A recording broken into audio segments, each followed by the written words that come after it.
오늘 말씀 제목이 뭐죠? 정 같은 믿음을 위하여라는 제목입니다.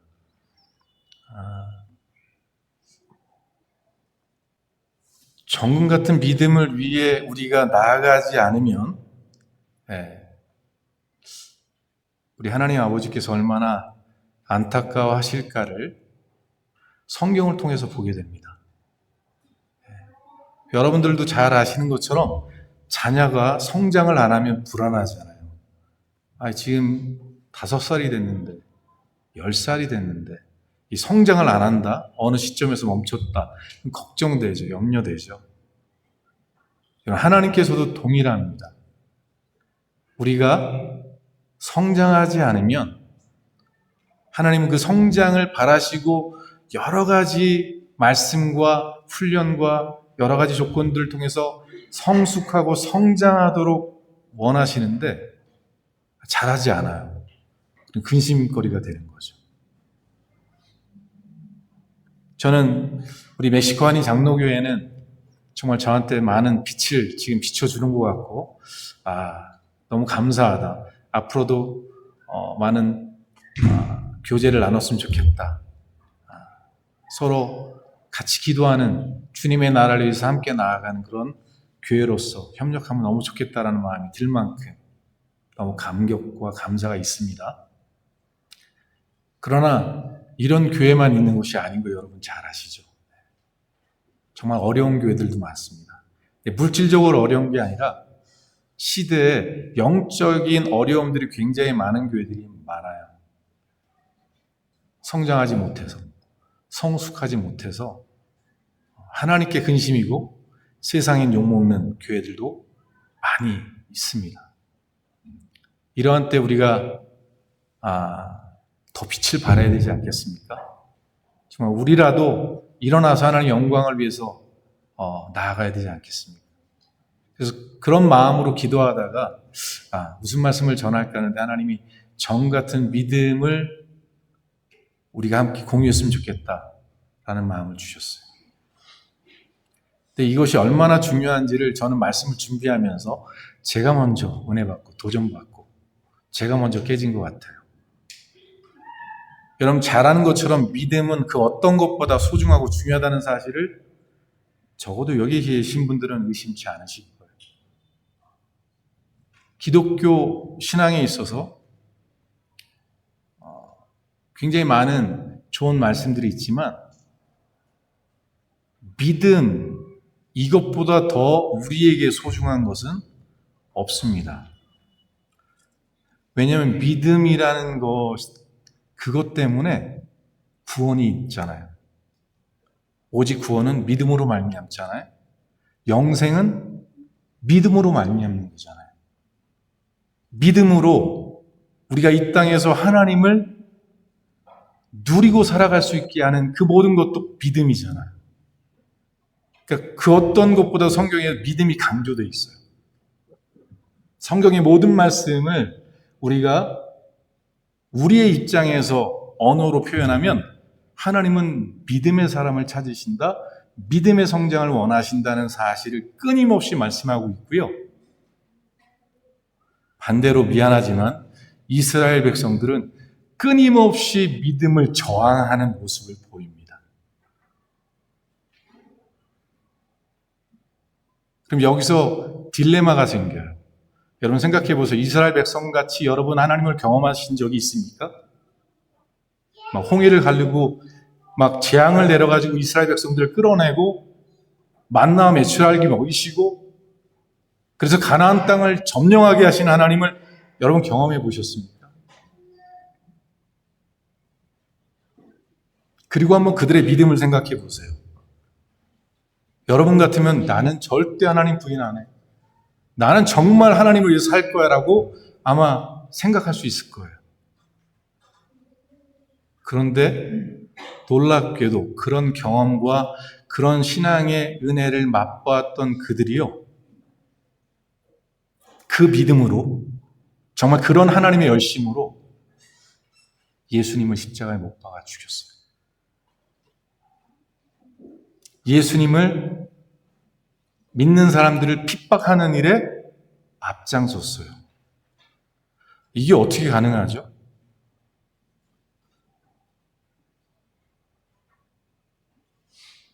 저는 오늘 말씀이 우리에게 주시는 너무나 큰 은혜가 있다는 사실을 발견하게 됩니다. 그거는 내가 잘 믿고 있다라고 생각해서가 아니라 믿음이 무엇인가를 정확하게 우리에게 인식시켜주는 말씀이기 때문에 그래요. 저도 이 말씀을 준비하기 전에는 이 말씀은 늘 아멘, 맞습니다. 늘 들어왔던 말씀이었어요. 이 말씀을 곱씹어 보니까 이게 너무나도 이 말씀이 우리에게 주는 메시지가 너무나도 확실하고 큰 거예요. 한번 생각해 볼까요? 우리 사도신경 몇 년 암송하셨습니까? 저희 교회는 옛날 식으로 계속 하고 있는데, 전능하사 천지를 창조하신 하나님 아버지를 내가 믿사오며잖아요.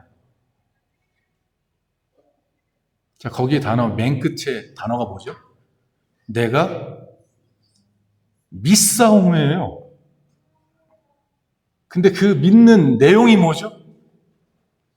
전능하사 천지를 만드신 하나님이에요.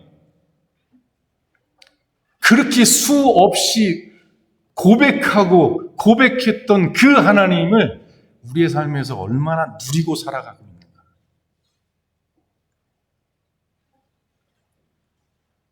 세상 사람들이 저 사람을 보면서 야, 저 사람은 어떻게 저렇게 담대하지? 저 사람은 어떻게 저렇게 타협하지 않고 세상의 이 즐거운 것들을 다 포기하고 저렇게 살아가지? 근데 대화하고 사귀어보면 그가 하나님을 믿고 있구나. 그 하나님을 신뢰하는구나. 이것이 우리의 믿음이 증거되어지고 나타나는 거라는 거죠. 다시 말하면 내가 믿는 그 하나님이 내 삶의 실존이 되는 것, 실제가 되는 것을 히브리서 11장이 우리에게 가르쳐주고 있는 거예요. 우리가 잘 아는 것처럼 히브리서 11장은 믿음장이잖아요. 성경의 모든 말씀을 다 여기다 집어넣어 주셨어요. 아브라함이 어떻게 믿음으로 했는지, 에녹이 어떻게 믿음으로 살았는지, 가인, 하나님 왜 그를 거절하셨는지, 그리고 수많은 그리스도의 사람들이 심지어 사자의 밥이 되고 목이 톱에 쓸려 죽는데도 불구하고 그 하나님을 고백하고 찬양하면서 심지어 불에 타면서도 할렐루야를 외치면서 죽었던 그 믿음의 증인들이 수없이 있었더라. 이게 오늘 말씀이에요. 성경은 그래서 믿음의 증거를 우리를 통해서 하나님이 드러내시는 책이다라는 사실입니다. 그래서 믿음은 실제예요. 관념이 아니에요. 근데 이스라엘 백성들이 이 하나님을 얼마나 열심히 섬겼는지 여러분 잘 아시죠?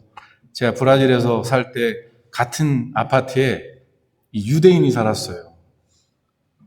근데 주일날이면, 그들은 안식일이죠. 안식일이면 굉장히 재밌는 일이 벌어집니다. 여러분도 같이 사는 분들은 경험하실 거예요. 엘리베이터를 타면 유대인은 절대 버튼을 안 누릅니다. 이렇게 눈으로 쳐다봐줘요, 이렇게.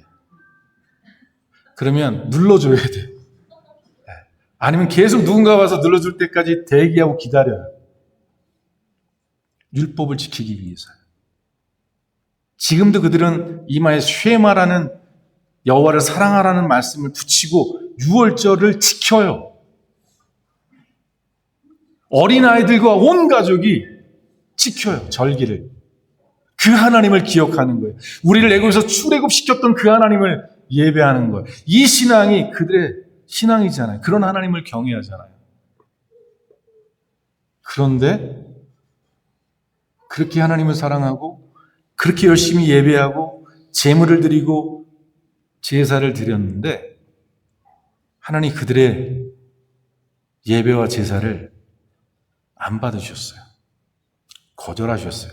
심지어 역겨워하셨어요. 왠지 아시죠? 믿는다라고 이야기하는데 믿지 않은데. 여러분들도 부부간에 사랑해라고 얘기하는데 안 할 때 화나시잖아요. 당신 난 정말 사랑해 그러는데 행동으로는 그렇게 안 보일 때 짜증나잖아요. 근데 우리는 사실 모르고 하는 거잖아요. 그 속마음을. 진짜 사랑하는데 표현을 잘 못할 뿐인데 우리는 오해하잖아요. 근데 여러분, 하나님이 우리를 오해하시겠습니까? 아니, 나는 사랑하는데 내가 잘못 알았어. 이런 하나님이 계신가요? 아니에요. 이스라엘 백성들은 정말 열심히 예배했고요. 정말 철저하게 율법을 지키는 자들이었어요.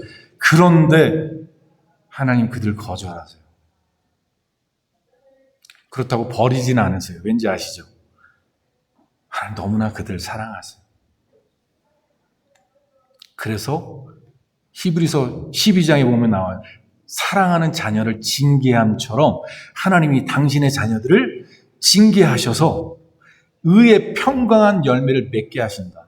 근데 의의 평강한 열매를 다른 말로 얘기하면 정금 같은 믿음이에요. 의의 평강한 열매.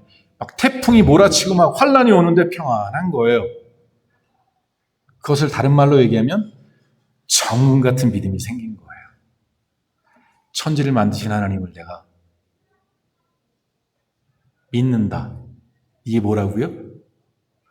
실제니까. 전능하신 하나님이 실제니까. 저는 제가 이 말씀들을 묵상하면서 정말 감격하고 감사한 것도 있지만 안타까운 것도 있어요.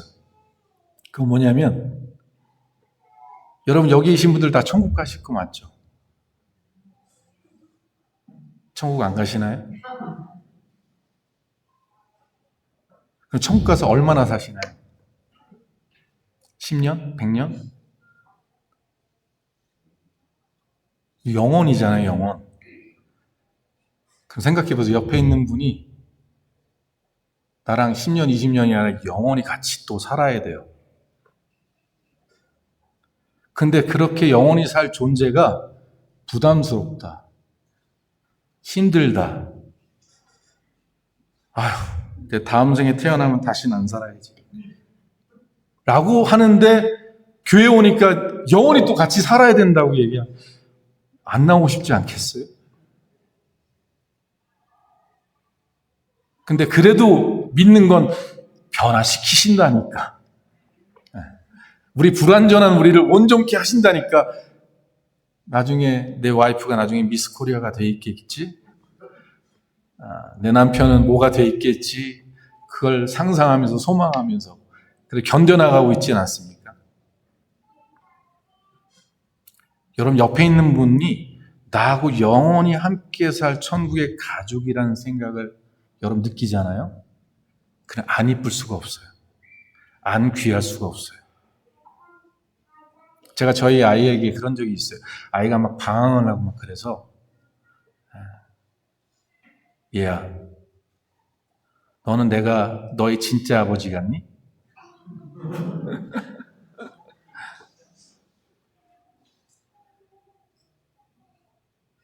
너의 진짜 아버지가 누군지 알려줄까?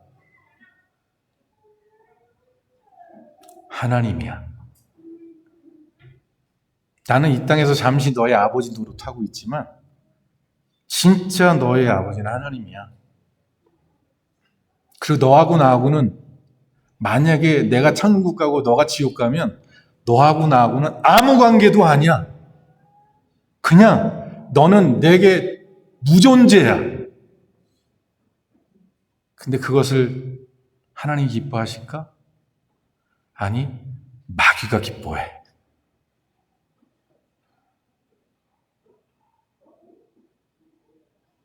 우리에게 영원한 생명이 있다는 것, 영원한 나라를 함께 갈 가족인, 천국 가족이라는 생각이 우리 안에 실제가 됐다면, 그게 믿어졌다면 옆에 있는 사람이 존귀하지 않을 수가 없어요. 저는 매번 어떤 교회 말씀을 전하러 가면 거기 있는 분들이 다 하늘나라에서 다시 만날 분이라고 생각해요. 그래서 귀해요. 그냥 내가 오늘 하루 만나고 말씀 전하고 땡, 이제 난 관심 없어 이렇게 되면 제가 어떻게 하고 가든 나는 상관없을 거잖아요. 그럴 수가 없어요. 왜? 나중에 천국 가서 그때 목사님 왜 그러셨어요?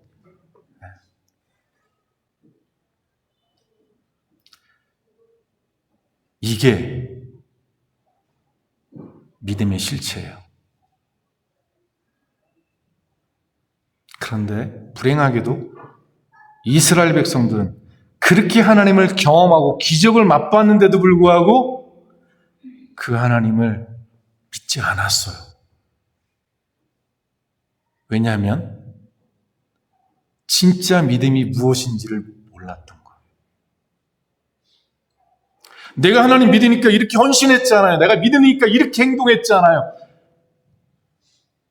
우리는 우리의 행위로 하나님 앞에 의를 나타내려고 해요.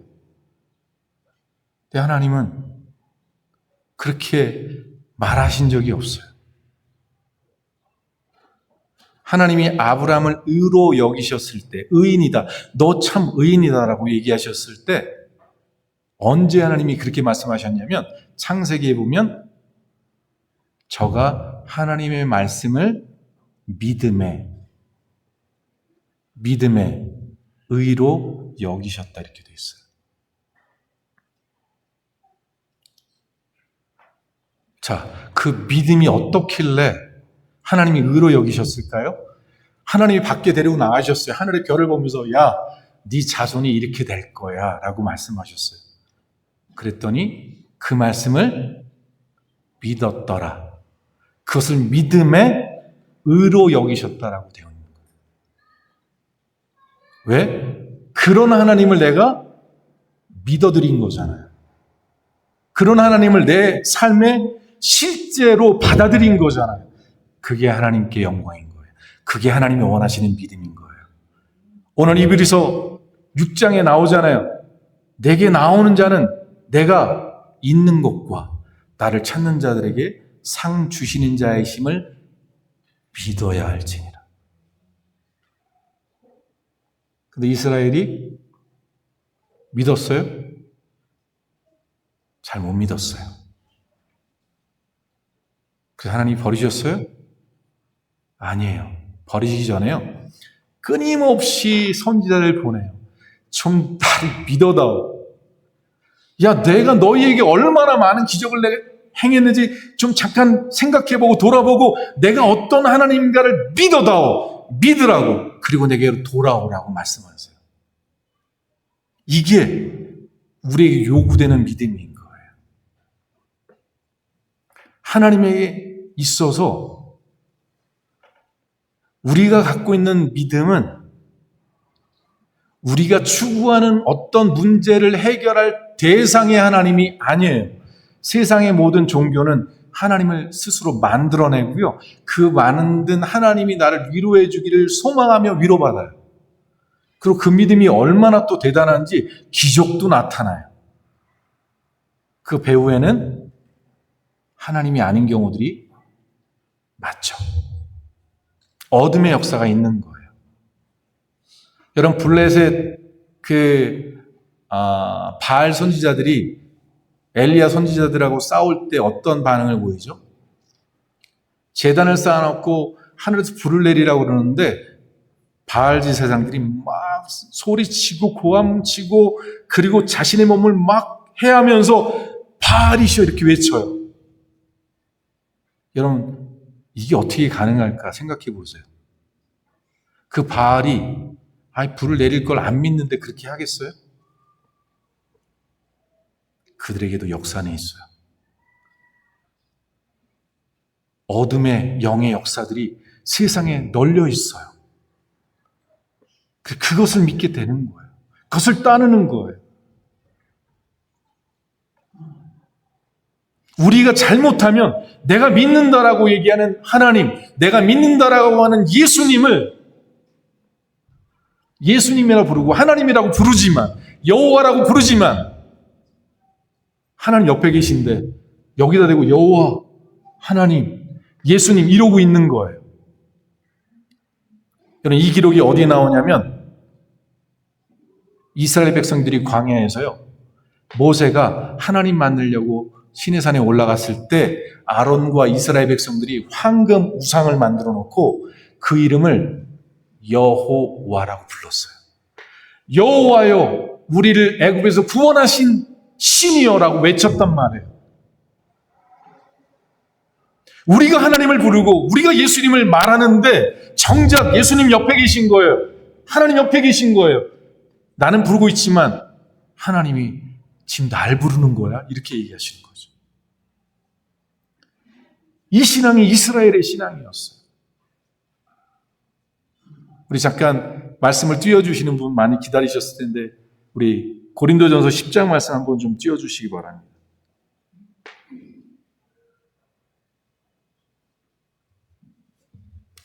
여러분, 좀 성경 구절을 제가 사실은 이렇게 많이 준비해 본 적이 없는데요. 이거 다 하면 제가 3시간은 설교해야 될 것 같아서, 여러분 기절하실 것 같아서 몇 말씀만 좀 정리하도록 하겠습니다. 여러분 보세요. 눈으로 봐주십시오. 형제들아, 너희가 알지 못하기를 내가 원치 아니하노니 우리 조상들이 다 구름 아래 있고 바다 가운데로 지나며 모세에게 속하여 다 구름과 바다에서 뭘 받아요? 세례를 받고 다 신령한 식물을 먹으며 다 같은 신령한 음료를 마셨으니 이는 저희를 따르는 신령한 반석으로부터 마셨음에 그 반석은 곧 뭐라고요? 그리스도라. 이스라엘 백성들이 광야에서 세례받고 그리스도를 먹고 마신 거예요. 성찬에 참여한 거예요. 그러나 저희의 다수를 하나님이 어떻게 하셨다고요? 기뻐하지 아니하신 거로 광야에서 뭐 받았다고요? 멸망을 받았느니라. 아니, 나 하나님 믿어서 문설주에 피 바르고 홍해 갈라져서 나 걸어 나왔는데요, 주님? 그런데 하나님이 저들을 기뻐하지 않으셨어요. 다수 멸망받았어요. 예수 그리스도를 먹고 마셨어요? 성찬에 참여한 거예요. 세례를 받았어요. 그런데도 버림받았다라고 말해요. 근데 여러분, 이 버림받음이 어떤 것이냐, 이거 얘기하면 안 되세요. 그건 하나님의 주권에 속한 거예요. 하나님이 그들을 또 어떻게 복음화하고 변화시키고 구원하셨는지 그거는 우리가 모르는 일이지만 우리에게 주시는 경고의 말씀인 거예요. 그 경고의 말씀이 마지막에 뭐라고 써 있어요? 11절에 저희에게 당한 이런 일이 거울이 되고 또한 말세를 만난 우리에게 경계로 기록되었느니라라고 되어 있어요. 다시 말하면 말세를 만난 우리라고 얘기하는데 당시도 말세였어요. 그렇죠? 근데 지금은 그러면 언제죠? 그땐 말세예요. 그럼 지금은 언제예요? 말세 중에 말세인 거죠.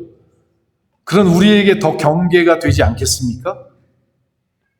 그때 말씀이야. 그때 사람들 얘기야. 이게 맞습니까? 아니면 우리에겐 더 중요한 말씀이 되었을까요? 포도주가 시간이 가면 오래 갈수록 더 진국이 되듯이 하나님 말씀은 지남이 지날수록 더 가치가 있어져요.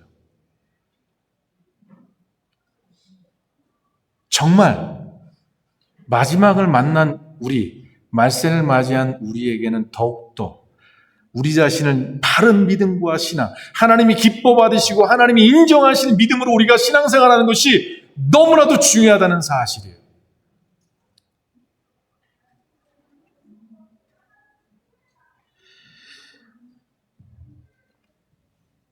좀 말씀을 우리 데살로니가 후서 2장 9절로 14절 말씀을 좀 보겠습니다.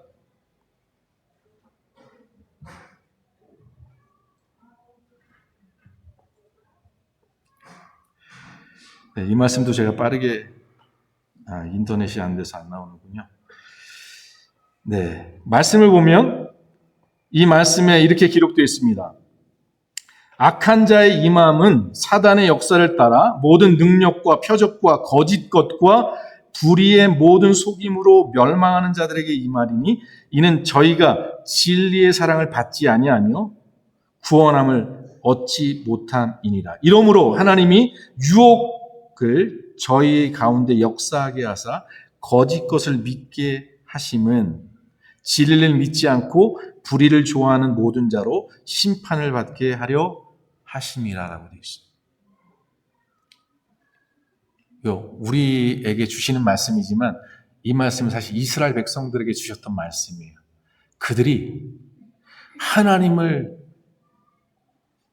하나님으로 여길 수 있는 특권을 가진 택한 백성임에도 불구하고요, 그들이 하나님을 기뻐하지 않고 세상과 세속과 불의한 것들을 즐겨하다가 멸망의 길을 간 거예요.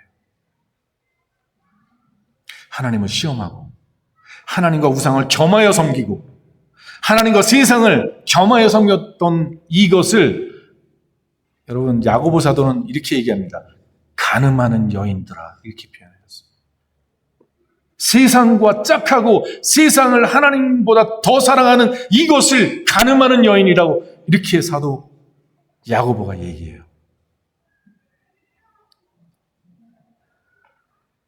이게 저 이스라엘 백성들이 하나님을 섬긴다고 얘기하면서 우상을 겸하여 섬겼던 이 모습이 이 초대교회에 섬겼던, 믿는다라고 얘기했던, 하나님을 믿는다라고 얘기했던 그들의 삶에도 동일하게 역사한 거예요. 그래서 야고보 사도는 이렇게 말합니다. 너희에게 믿음이 있느냐? 그럼 믿음의 증거를 보여줘라. 너가 믿는 그 하나님에 대한 실존을 보여줘라. 그러면 내가 믿겠다라고 얘기합니다. 근데 그것이 없지? 너의 삶에 정말 살아계신 하나님, 전능하신 하나님이 너의 하나님인 것을 내게 보여주지 못한다면 너의 믿음은 죽은 거야. 이렇게 말합니다. 맞습니다. 적어도 죽진 않았어도 죽어가고 있을 가능성이 높아요. 내 믿음이 뜨겁게 하나님을 만나서 사랑했던 내가 시간이 지나며 세상과 야합하면서 내 믿음이 죽어갈 수 있다는 사실을 알아야 돼요. 이스라엘 백성들은 그 하나님의 음성을 듣지 않아서 결국 멸망의 길로 자처갔더라.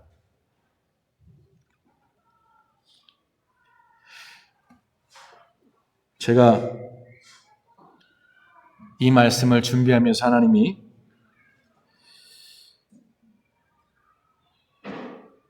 오늘 우리의 삶 가운데 우리가 가장 돌아보고 점검해야 될 것이 무엇인가를 고린도 후서 13장 5절에 이렇게 말씀하십니다. 이 말씀은 제가 띄워드리지 않았던 것 같은데 있으시면 고린도 후서 13장 5절에 이렇게 말합니다. 너희가 믿음에 있는가 너희 자신을 시험하고 너희 자신을 확증하라. 자, 다시 한번 이 표현을 오늘 히브리서 11장 말씀과 같이 연계해서 생각해 볼게요. 너희가 믿음에 있는가? 너희가 정말 살아계신 하나님이 너희 삶의 실존인가? 예수 그리스도가 너희 삶의 실존인가? 정말 살아계신 하나님, 살아계신 주님이 나의 삶에 실제로 존재하는가? 내 안에 그리스도가 내 삶에서 실존되어져서 내 하는 일들에 예수 그리스도가 말씀하시고 인도하시고 때론 책망하시고 때론 은혜와 위로와 용기를 주시고 이렇게 주님이 내 삶에 실존하는 분이 되어 있는 이 진짜 믿음이 있는가? 너희 자신을 시험하고 너희 자신을 확증하라. 확증하라. 왜 이렇게까지 엄하게 얘기하는지 아십니까? 그것이 만약에 내가 느낄 수 없다면, 그것이 나의 실제가 아니라면, 죄송합니다. 이렇게 써 있습니다. 그렇지 않으면 너희가 버리운 자니라. 이렇게 되어 있어요. 만일 우리 가운데 내 삶에 내 심령에 예수 그리스도께서 나와 함께 계시고 그분이 나의 주인이신 것이 확증되어지지 않는다면, 그것이 적어도 주님, 저 너무 연약해요. 도와주세요. 정말 주님을 주인 삼고 싶어요. 이 간절한 소망이 내 안에 없다면 적어도 주님 나를 도와주세요. 주님 따르고 믿고 싶어요. 도와주세요. 라는 중심이 내 고백에 없다면, 주님 피곤해. 예수 믿는 거 너무 힘들어. 죄송하지만 여러분 두려워하십시오. 내가 하나님께로부터 버림받은 자의 길로 향하고 있을 가능성이 있다는 거예요. 여러분 이게 우리에게 주시는 경고의 메시지라 이렇게 여겨지십니까?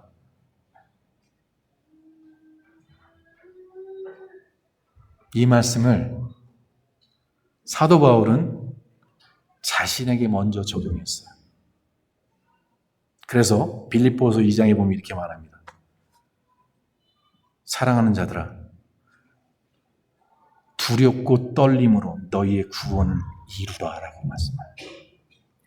우리의 구원, 이것은 믿음으로 말미암아 되어지는 건데, 믿음으로 구원받는데 그 믿음이 잘못되었을 수 있으니 자신을 점검하고 확증해서 내가 그리스도와 함께 사는 사람이 맞는구나를 증명하면서 두렵고 떨림으로 너의 구원을 이뤄나가라 라고 말합니다. 왜 그럴까요? 사도 바울은 누구보다 잘 알아요. 왜? 그는 하나님을 위한 열심이 남들보다, 자기의 동갑배보다 갑절은 더 뛰어났으니까. 하나님을 그만큼 열정이 섬겼던 사람이 사도 바울이 되기 전에 사울이었으니까. 근데 그 사울이 어떤 짓을 했죠? 예수 믿는 사람들 잡아 죽이는 일에 앞장섰어요. 이게 하나님의 의라고, 이게 하나님의 뜻이라고. 근데 예수 그리스도를 다메섹에서 만나고 나서 변화됐어요. 깨졌어요. 그러고 보니까 너무나도 참혹한 거예요. 내가 어떤 삶을 살았지? 내가 하나님을 믿는다라면서 어떤 짓을 한 것이지? 내가 죄인 중에 괴수구나 생각한 거예요. 난 복음의 빚진 자다. 내가 전하다 죽어도 나는 이 빚을 갚을 수 없을 자다라고 얘기할 만큼 이 은혜를, 이 그리스도의 이 참된 복음의 생명을 경험한 거예요. 그래서 이것을 잃는다는 것은 그에게 있어서 말할 수가 없는 거예요. 이 구원의 믿음을 유지하고 이 구원을 이뤄나가는 일이 어떤 것과 바꿀 수 있겠느냐. 사도 바울은 그게 실존이 돼 있는 거예요. 그게 실제로 느껴지는 거예요. 두렵고 떨린 거예요. 내가 이러다가 남에게 복음을 전한 후에 내가 버림을 받을까 두려워한다라고. 아니 나는 열심히 복음을 전했어요. 근데 나는 버림받아. 이게 사도 바울이 두려워했던 거예요. 그래서 어떻게 하시냐? 자기를 날마다 복종했다 이렇게 되어 있고요. 빌립보서 3장에 이렇게 말합니다. 내가 잃었다 함도 아니요, 내가 얻었다 함도 아니요, 내가 한 일 모두를 뒤로 놓고 내가 그리스도에게 붙잡힌 바를 날마다 쫓아간다 이렇게 되어 있어요. 내가 날마다 그리스도에게 붙잡혀 있는 것을 쫓아간다. 내가 그리스도 안에 살아가는 것만 붙잡고 바라보고 걸어간다. 이게 내 표대다. 이게 내가 바라볼 것이다. 이렇게 고백하면서 날마다 자신을 처복종했어요. 그 구원을 두렵고 떨림으로 이루기 위해서. 그 놀라운 사도 바울이. 그러면서 사도 바울이 이렇게 자랑합니다. 여러분들, 내가 자랑할 게 있는데요. 나는 날마다 죽어요. 날마다. 이게 되게 중요해요. 날마다가 되게 중요합니다. 왜냐면 오늘 내가 죽었는데 내일 또 살아요. 이게 인간이에요. 내가 작년엔 잘 믿었는데요. 올해는 못 믿을 수 있어요. 내년에 더 못 믿을 수도 있어요. 이게 우리 연약함이에요. 그래서 사도 바울은 날마다를 고백해요. 그리고 우리는 매일마다의 신앙밖에 없어요, 여러분. 내일 여러분 살아있을지 몰라요. 오늘 죽는 거예요. 오늘 내가 그리스도에게 붙는 거예요. 그리스도가 내 삶의 실존이 되도록 만드는 일을 하는 거예요. 근데 이 일을 우리 힘으로 가능할까요? 못할까요? 이게 오늘 성령 감림 주일이 너무나도 중요한 날입니다. 우리 힘으로 안 돼요. 다른 말로 표현하면 주님의 은혜 없이는 불가능해요. 주님의 도우심이 없이는 불가능해요. 그래서 교회가 존재하는 거예요. 그래서 하나님의 종이 서 있는 거예요. 그래서 믿음의 동역자들이 있는 거예요. 이 믿음을 공급하고 일주일 동안 세상에서 찌들어 살았던 성도들이 교회 나와서 다시 믿음으로 회복되고 다시 그리스도로 충만하고 다시 영생을 소망하는 신앙의 길을 걸어가도록 하기 위해 공동체가 존재하는 거예요. 여러분이 여기서 찬양을 멋들어지게 하고 헌금을 100만 불을 하고 어떤 일을 한 것보다 우리 하나님은 여러분이 하루의 삶 속에서 주님과 얼마나 동행하고 주님을 실제로 주님과 함께 동행하면서 그분을 옆에 있는 사람들에게 빛으로 나타내는지 보여주는지 이게 더 중요해요. 여러분 아브라함의 사역에 보면 이런 게 있습니다. 아브라함이 그곳에서 예배를 드리고 섬겼어요. 그런데 얼마 지나지 않아서요.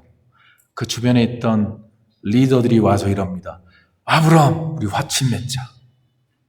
우리 친교를 나누자. 왜냐하면 너와 하나님이 함께 계신 것을 보았다. 너와 하나님이 함께 있는 것을 보았다라고 말합니다. 놀랍게도 이삭도 똑같아요. 이삭도 우물을 파면 와서 뺏어가요. 이거 우리 거야. 그러면 싸워야 될 이 이삭이, 여러분 이삭에게는 군대가 있었어요. 아버지 때부터 길렀던 군대가 있어요. 그리고 그 군대는 얼마나 싸움에 전쟁에 잘했냐면 그때 당시에 5개의 나라와 싸워서 이긴 사람이에요. 이긴 군대예요. 롯을 구출해낼 만큼. 싸울 수 있어요. 그 정도야 넉넉하죠. 근데 안 싸워요. 그리고 뺏겨요. 바보 같죠? 근데 놀라운 건 이거예요. 이삭은 하나님을 믿기 때문에 하나님께 맡긴 거예요. 하나님을 신뢰한 거예요. 또 뺏겼네? 옆에 있는 사람들이 그럴 거예요. 당신 바보야? 뒤에 군대도 있는데 싸우지. 뭐 하는 짓이야? 근데 아니야. 내가 의지하는 건 군대가 아니라 하나님이야. 하나님을 의지합니다. 마침내 어떤 일이 벌어지죠? 그 빼앗던 사람들이 돌아와요. 야, 이삭, 우리 화친 맺자. 이제 불가침 조약을 맺자. 왜냐하면 너와 하나님이 함께 계셔. 너와 하나님이 함께 계실 걸 봤어. 그 하나님은 전능하신 하나님이야. 그러니 나 너하고 싸울 마음 없어. 야, 너하고 붙었다가 나 큰일 나겠어. 화친을 맺는 거야. 여러분, 우리가 증명해야 될 것은 뭐냐면 우리의 믿음이 실제인가를 증명해내야 돼요. 내가 믿는 하나님이 실제가 되는가를 위해서 우리가 힘써야 돼요. 그래서 기도해야 되고, 그래서 말씀을 묵상하고, 그래서 함께 공동체가 예배하며 함께 이 마지막 때에 이 교회라는 이 기관을 통해서 하나님이 우리를 지키시고 보호하시는 거예요. 여러분, 교회가 어리석은 것 같죠? 교회가 별 볼 일 없는 것 같죠? 여러분, 절대 그렇지 않습니다. 하나님이 어떻게 일하시냐면 공동체적으로 역사하십니다. 하나님이 아브라함이라는 가족 공동체를 통해서 이스라엘이라는 공동체를 만드셨어요. 그들을 불기둥과 구름기둥으로 인도해 가세요. 근데 그 공동체, 그 이스라엘이라는 공동체를 사도 바울이 뭐라고 표현했는지 아십니까? 그게 콩그레가시온이라고 되어 있는데 광야 교회라고 이렇게 얘기합니다. 바울은 알았어요. 그게 교회라는 사실을. 불기둥과 구름기둥으로 인도하시는 분, 성령의 불로 인도하시는 분, 그 하나님의 보호하심에 있는 그 공동체가 바로 교회예요. 그 교회를 떠나서 나는 내 힘으로 성공할 거야. 한번 생각해 보세요. 불기둥과 구름기둥이 막 인도하는데요. 똑똑한 사람들은 지략이 깨어있는 사람이 이렇게 얘기해요. 야, 모세, 지금 거꾸로 가고 있어. 가나안은 저기잖아. 정신 차려. 지금 우리 저기 시나이 반도로 나가고 있는데 무슨 소리 하는 거야? 가나안 땅은 저기잖아. 그리고 그 사람이 나 이제 모세 못 따르겠어. 나는 가나안 땅 들어갈 거야. 그리고 그 공동체를 떠나버려요. 그 사람이 과연 가나안 땅 주인 됐을까요? 아마 가나안 땅 들어가서 종살이 했을 거예요. 가나안 땅에 들어가서 멸망받았을 거예요. 그런데요, 미련하지만, 어리석지만, 불기둥이 인도하는 대로, 구름기둥이 인도하는 대로, 성령께서 인도하시는 대로, 교회가 인도하는 대로 따라가는 사람들은 언젠가 가나안 땅 들어가요. 언젠가 그 땅의 주인이 되는 거예요. 이게 믿음이란 말이에요. 그것을 믿기 때문에 지금 어디로 가는 거지? 의심도 들고 이해가 안 돼요. 그런데 믿어요. 하나님이 여기 계시다는 거. 하나님이 주의 종을 통해서, 또한 교회 리더들 통해서 하나님이 인도하시는 거지. 그 믿음이 실제가 된 사람만이 거기 남아있는 거예요. 구레네 시몬은요, 알지 못하고 십자가를 지고 억지로 갔는데요, 그게 그 가정의 구원이 돼요. 저는 성경의 가장 위대한 사람 중에 한 사람이 욥인데요, 욥이 굉장히 거룩하고 의로운 사람이에요. 근데 그가 왜 의롭다 여기심을 받냐면요, 그는 하나님을 너무나도 경외하기 때문에 그랬어요. 근데 그렇게 하나님을 경외했던 욥이요, 욥기를 1장, 2장, 3장, 4장 넘어가다 보면 느껴지는 게 계실 거예요. 아, 욥도 의심은 했구나. 의심은 아니라도 도대체 내가 왜 이런 일을 당해야 되지? 하나님이 무엇 때문에 나에게 이렇게 행하시지? 이해를 못했어요. 그걸 하나님께는 말하지 않았지만 친구들에게 막 말했어요. 나는 내가 이렇게 억울한 일을 당하는지 난 모르고, 내가 차라리 태어나지 않았으면 좋았을 뻔했다. 막 이렇게 하소연해요. 근데 하나님이 그를 왜 기뻐하신지 아십니까? 그렇게 이해하지 못하는데도 아내처럼 하나님을 저주하고 떠나라고 얘기하는데 못 떠나요. 잘 이해하지 못하겠어요. 하나님 왜 나에게 이런 일을 주셨는지 이해는 할 수 없어요. 그런데 그래도 하나님은 하나님이죠. 그래도 하나님은 나에게 복을 주신 분이야. 그러니 복을 주신 분이 때론 나한테 안 좋은 것도 주실 수 있지. 나한테 좋은 것만 주면 기뻐하고 나한테 안 좋은 거 주면 따지고, 이게 믿음이 아니잖아요. 하나님이 그 친구들을 막 책망하세요. 그러면서 하는 말이 이런 말입니다. 너희의 말보다 욥의 말이 더 의롭다라고 얘기하세요. 예, 비록 욥이 의심과 의문을 갖고 있었으나 그 안에 뭐가 있었다고요? 하나님에 대한 믿음이 있는 거예요. 오늘 우리 가운데 여전히 의심도 있고요, 두려움도 있고요, 잘 안 믿어져요.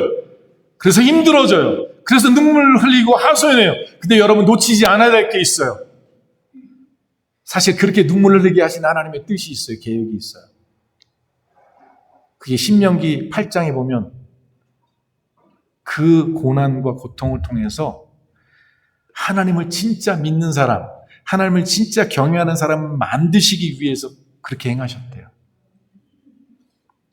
그러니 여러분, 우리가 고난을 당하고 어려움이 있잖아요. 그러면 이 문제 해결해 주세요. 여러분, 이렇게 하는 건 하수예요, 하수. 진짜 고수는요, 그 고난이 오고 풍랑이 오고 시련이 오면요, 이것을 통해서 하나님 앞에 기도해요. 어떻게 하면 빨리 이 파도를 타고 더 멀리 빠르게 나갈 수 있는가 라고 생각하듯이, 내가 이것을 통해서 내가 더 정금같이 나오리라. 더 하나님을 경외하는 사람으로 나오리라. 그 고난 속에서 더 하나님을 경외하고 찬양하면서 믿음을 세워나가는 사람들, 하나님이 그것을 원하셔서 시련과 고난과 어려움을 주셨다라고 신명기 8장 5절에 1절부터 5절 말씀에 말하고 있어요. 내가 너희로 광야에 40년을 걷게 한 것을 기억하라. 이는 너희를 낮추시고 시험하사 나를 믿는지 안 믿는지 알려 하심이라. 제 언어로 표현하면 너를 믿음의 사람으로 세우기 위해 이 시련의 광야를 지나게 한다라고 말합니다. 저희 교회도 암 말기이신 분이 계셨어요. 얼마 전의 사건입니다. 암 수치가 99 뭐 이렇게 나왔어요. 근데 두려울 거 아니에요. 저라도 두려울 것 같은데. 근데 교회가 기도했어요. 살고 죽는 건 하나님의 주권에 달려 있습니다. 그리고 우리는 믿음의 사람들이니까 죽으면 천국 가서 영원히 주님과 함께 사니까 믿음으로 기도하기 시작했어요. 하나님, 살고 죽는 것들 주님의 손에 맡깁니다. 이 고난, 이 어려움을 통해서 하나님 더 큰 믿음이 되기를 원합니다. 더 하나님을 신뢰하는 사람이 되기를 원합니다. 더 하나님 앞에 온전한 신앙의 사람이 되기를 원합니다. 이렇게 기도하기 시작했어요. 근데 정말 놀랍게 우리가 생각지 않았던 은혜가 벌어졌어요. 암 수치가 0.04로 바뀌었어요. 완치 수준으로 된 거예요. 원래 이분이 진짜 교회를 싫어하고 성경을 싫어하고 하나님을 안 믿고 싶었던 분인데 진짜 얼마나 변화되어져 가는지 몰라요. 하나님을 믿기로 결단하고 이제라도 내가 하나님을 만나고 하나님을 의지하기로 더 깊이 결단하고 낫게 해달라는 그것은 사실 여기까지 올라오겠죠. 하나님 살려주세요. 왜 없겠어요? 근데 하나님 그것보다 더 위에 있는 우선되는 것, 내 믿음이 하나님 앞에 바로 서기 원합니다를 기도한 거죠. 여러분, 이게 말씀의 실제예요. 너희는 먼저 뭐죠? 그의 나라와 의를 구하라. 그리하면 이 모든 것을 너에게 더하여 주시라. 이게 실제가 된 사람인 거예요. 이 말씀이 그냥 내가 듣던 하나의 말씀으로 내가 암송하는 말씀이 아니라 그래, 내가 그의 나라와 의를 위해서 내 삶을 드리면 하나님이 나를 더하여 주시는구나. 이걸 믿은 사람에게는 그게 실제가 되는 거예요. 제가 브라질에 청빙을 받아서 갔을 때 그런 일이 있었습니다. 그때가 사면령이 이제 얼마 안 있으면 나올 때였어요. 그래서 갑자기 제가 기도하는데 하나님이 멕시코에서 저를 부르셨는데 그 목사님이 여기 전수사가 필요한데 와달라고 얘기하시는데 그때 당시 저를 청빙한 분이 그분만이 아니라 미국에 있는 그 신학교 총장님이 계셨는데 오셔가지고 좀 우리 가자. 내가 영주권 해결해 줄게. 우리 교회에서 일하면서 신학도 하고 막 이렇게 얘기해서 들떠있는 저에게 갑자기 브라질에서 전화가 왔어요. 금식기도 3일차 마지막 날에. 근데 너무 안 가고 싶은 거예요. 왜냐면 그때 당시 저에게 브라질은 아마존밖에 몰라겠어요. 오지밖에 안 생각이 나요. 안 가고 싶은 거예요. 근데 오라고 그러는데 제가 그렇게 변명을 했죠. 목사님, 저 신학교 가야 돼서요. 못 가겠어요. 그 목사는 브라질에도 신학이 너무 좋은 게 있습니다. 이러시는 거예요. 그래서 제가 그 말에 저 그래도 못 가요. 이렇게 말은 못 하겠고 알겠습니다. 기도해 보겠습니다. 그리고 전화를 끊었어요. 그리고 하나님께 기도하는데 마음이 불편해요. 하나님은 아무 말씀 안 하는데 그냥 제 스스로가 불편해요. 왜냐하면 마지막 날 기도, 마지막 금식하는 날에 그 마지막 시간에 왜 하필이면 전화하셔가지고 그때 제 기도 제목이 성도들에게 나눴어요. 내가 이제 신학을 해야 되는데 한국에서 해야 되는지 미국에서 해야 되는지 모르는데 기도해달라고 이렇게 기도하고 마지막 3일째 날에 브라질에서 연락이 온 거예요. 괴롭죠. 그래서 다시 통화를 했어요. 목사님, 순종하겠습니다. 그랬더니 그 목사님 지금 3년령 때문에 여기 비자 받고 못 들어옵니다. 그러니 이화수 거기를 통해서 밀고 가셔야 됩니다. 우리 장로님이 모시러 내려가겠습니다. 이렇게 얘기가 된 거예요. 아차 싶더라고요. 목사님 죄송합니다. 저는 그렇게는 가고 싶지 않습니다. 하나님이 나를 부르셨다면 난 그렇게 가고 싶지 않습니다. 이건 사실 핑계의 절반이에요. 안 가고 싶은 마음도. 그리고 제가 기도하면서 하나님께 기도했어요. 하나님 저를 부르셨다면 증거를 보여주셔야 되잖아요. 저 지금 들어가야 되는데 저희 증거를 보여주세요. 비자 받고 들어가라는데 제가 브라질 영사관에 갔어요. 딱 갔더니 필요한 서류를 딱 가져오는데 제가 그때 평신도 사역, 선교 사역을 거의 몇 년 동안 하는 사람이었으니까 비즈니스를 한 게 없잖아요. 은행 잔고가 없을 거 아니에요.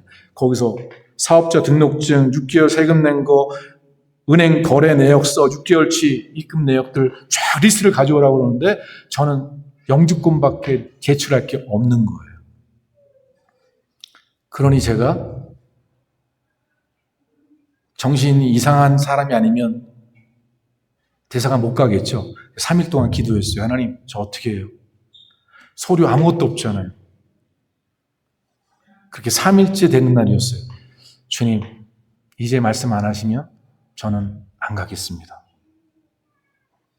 그리고 이제 마지막 결단을 하는데 하나님이 참 그렇게 평생에 말씀을 많이 안 하시던 그분이 말씀하세요. 갑자기 동하나, 모세가 능력이 있어서 홍해를 갈랐니? 이렇게 물어보세요. 그래서 제가 이해를 못 해가지고 모세가 갈린 건 아니죠. 하나님의 능력으로 갈랐죠. 그랬더니 두 번째 물어보세요. 그러면 여호수아 갈렙은 능력이 있어서 가나안 땅을 점령했냐? 이렇게 물어보세요. 그것도 아니죠. 그들은 메뚜기고 가나안 백성들은 거인이었는데 정말 하나님에 대한 믿음으로 들어갔죠. 여기까지는 이해되셨죠? 세 번째 질문이셨어요. 너는 왜 안 가니? 이렇게 물어보세요. 그런데 너는 왜 안 가니? 이렇게 물어보시는 거예요. 여러분, 놀라운 건요, 믿음이 실제가 되면요, 이게 실제가 되면 증거가 있어요. 증거가 어디부터 오냐면 마음부터 와요. 평안이 임해요. 야, 하나님 이렇게 일하시는구나. 그러니까 그 다음날 제가 여권을요, 1페이지부터 마지막 페이지까지 다 복사를 했어요. 종이가 없으니까 영주권 앞뒤로 복사하고 A4 용지로 2장, 그리고 여권 다 끝에 페이지까지 다 복사를 해가지고 일단 그분들이 요구하는 그 양형표로 했던 그 서류, 제출 서류 딱 가지고 그리고 갔어요. 줄 서서 싹 가는데요. 막 내 앞에 있는 사람들이 캔슬, 오케이, 이렇게 떨어져서 막 가는데 제 순서가 왔어요. 근데 저는 여러분, 이게 믿음이 실제가 되니까요, 떨어질 게 걱정이 아니라 궁금해요. 도대체 어떻게 나를 패스시키시려고 하나님 그러실까? 어떻게 하나님이 기적을 행하실까? 이게 궁금한 거예요. 왜? 주님은 이미 작정하셨으니까. 나를 들여보내시기로 작정하셨으니까. 그래서 제가 지켜보고 있는데요. 직원이 딱 제 서류를 봤더니 끝에만 툭 하더니 내일 비행기 티켓 가져와 이러는 거예요. 제가 너무 허탈했어요. 이게 뭐야? 좀 멋들어지게 좀 이렇게 통과시키는 게 아니라 내가 당신을 보니까 당신 통과 이런 것도 아니고 그냥 끝에 페이지만 드르륵 하더니 오케이, 내일 비행기 티켓 가져오세요. 그리고 제가 비행기 비자가 아니죠. 이 브라질 비자를 받고 제가 들어갔어요. 교회에서 어떻게 됐을까요? 난리가 났어요. 아니, 우리 가족도 들어오려고 그러는데 전사님 어떻게 들어오셨어요? 스킬을 가르쳐주세요. 방법을 가르쳐주세요. 네. 여러분, 그냥 하나님의 살아계심을 증거할 수밖에 없었어요. 그냥 하나님이 들어가라 해서 들어갔어요. 너는 왜 안 가니? 이렇게 말씀하셔서 그냥 순종해서 왔어요.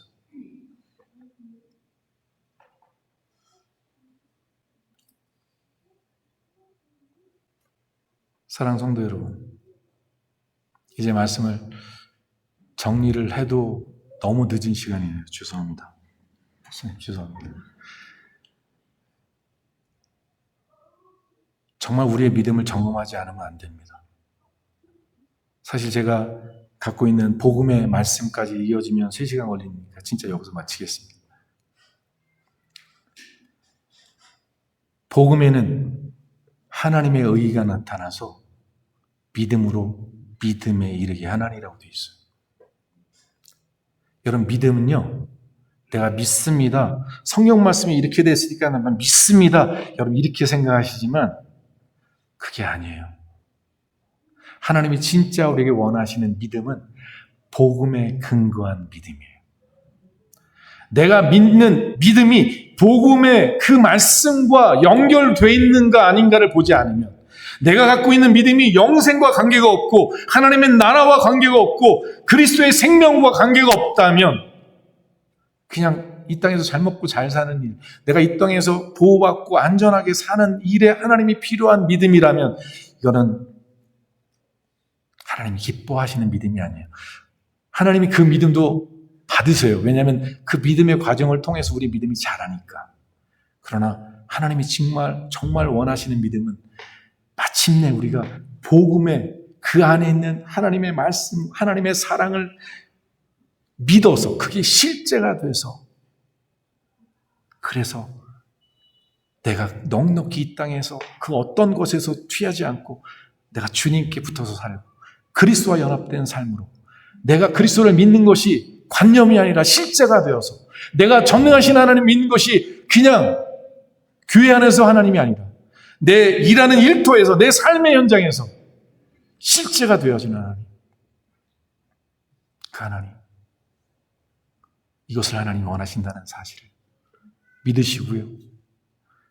저는 우리 목사님이 정말 이렇게 목회하시는 걸 제가 이렇게 설교 말씀도 듣고 교제도 나누고 또 우리 집사님들을 통해서 들으면서 느낀 게 그거였어요.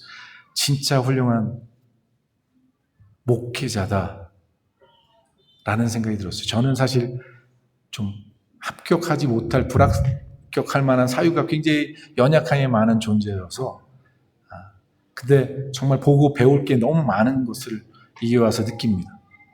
저는 이 교회에 있는 많은 것들을 보고 배우려고 해요. 여러분들은 오늘 하나님이 이 주신 말씀 안에서 목사님을 중심으로 우리 귀한 중직자들을 한마음이 돼서 정말 하나님이 원하시는 정읍 같은 믿음으로 세워져서 정말 주변에 있는 사람들이 야, 당신을 보니까 하나님이 정말 살아계시네. 정말 당신을 통해서 내가 주님을 느낄 수가 있어. 이런 실존적인 실제, 내가 성경을 믿는 것들이 실제가 되고 하나님을 믿는 것들이 실제가 된 진짜 신앙, 진짜 믿음을. 그래서 하나님이 기뻐하실 오늘 본문의 말씀처럼 하나님이 기뻐하시는 믿음이 뭐죠? 그가 계신 것과 자기를 찾는 자들에게 상 주시는 자이심을 믿어야 하는 것. 저는 목회자지만 지금도 수없이 저녁 새벽에 깨서 하나님의 임재를 구할 때가 너무 많습니다. 왜? 제가 너무 연약하고 부족하니까 그 임재를 자꾸만 떠나요. 그래서 그 임재 속에 붙어 있기 위해서 때로는 금식하고 때로는 새벽에 매달리면서 주님의 임재를 구하고 마침내 그 임재가 제 안에 머물 때, 그 임재가 실제가 될 때 그때 비로소 일어나는 거예요. 왜? 그 힘으로 살아갈 수밖에 없기 때문에. 우리 멕시코 한인 장로교회가 이 마지막 때 정말 이 중남미 가장 중심에 있는 핵심에 있는 이 멕시코 땅에서 선교의 사역을 특히나 목사님 너무나도 감사하고 동역하고 싶은 마음이 정말 간절한데요. 저를 좀 받아주셨으면 너무 감사하겠다라는 생각이 들 만큼 이 교회가 그렇게 쓰임받는 주님의 손과 발이 되어서 하나님의 영광을 위해서 그래서 훗날 지난날 정말 이러한 교제들이 서로 오고 가는 그런 축복이 있는 우리 교회가 되어지길 소원합니다.